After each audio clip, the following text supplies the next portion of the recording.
Welcome to China in Focus. I'm Tiffany Meyer. Beijing is imposing sanctions on 9 UK citizens, including 5 lawmakers.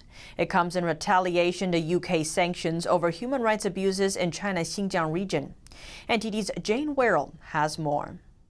Among those sanctioned by Beijing is former Conservative leader Sir Ian Duncan Smith.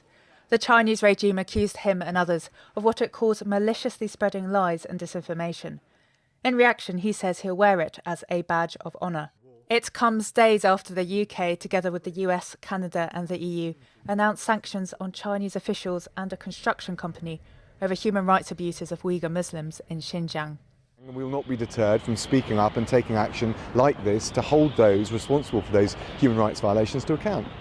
The Chinese regime sanctioned 9 individuals in the UK, politicians, scholars and human rights activists, and 4 organisations.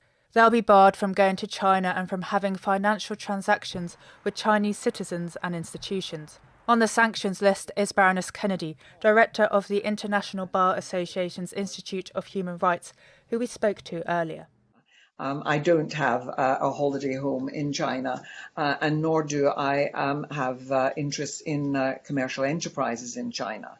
So for me personally, it will not have very real consequences. I'm basing my criticism of what is happening in this part of China on evidence, and it's my view that there are serious human rights abuses taking place, and indeed that they point towards a genocide in progress.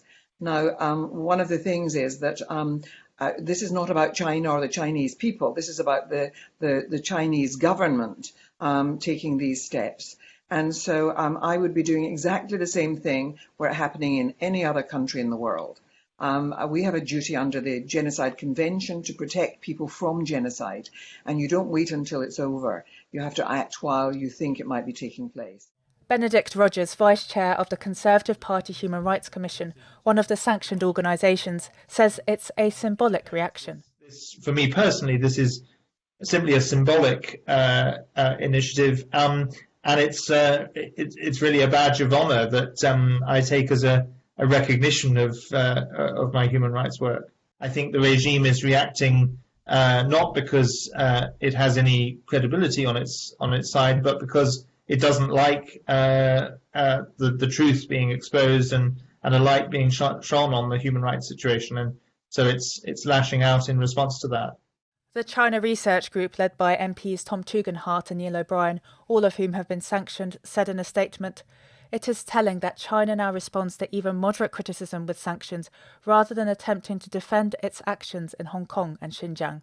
The other sanctioned peer, Lord David Alton, said, "British parliamentarians will go on speaking truth to power and truth to tyranny, using their freedoms and raising their voices on behalf of those who are denied such rights and privileges."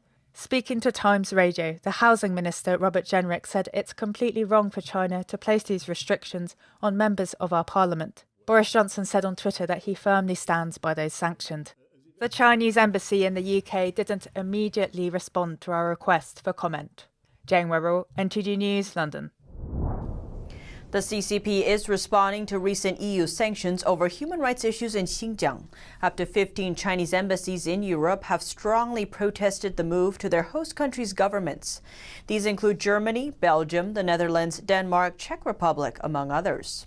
That's according to a US-based Chinese-language news platform. The Chinese ambassador to Spain is asking the Spanish government to not act as what they call human rights teachers.